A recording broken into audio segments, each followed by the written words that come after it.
Welcome back. Today we're calculating this order of operations problem.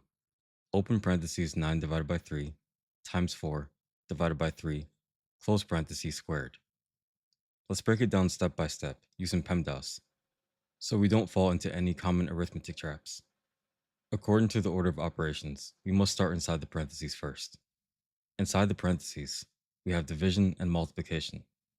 Since they share equal priority, we must work strictly from left to right. Step 1. Moving left to right inside the parentheses. Perform the first division. 9 divided by 3.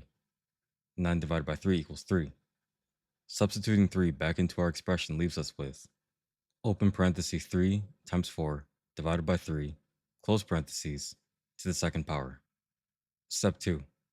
Continuing left to right inside the parentheses. Multiply 3 by 4. 3 times 4 equals 12.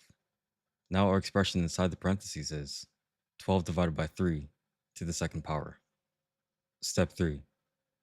Finish the remaining operation inside the parentheses. 12 divided by 3. 12 divided by 3 equals 4.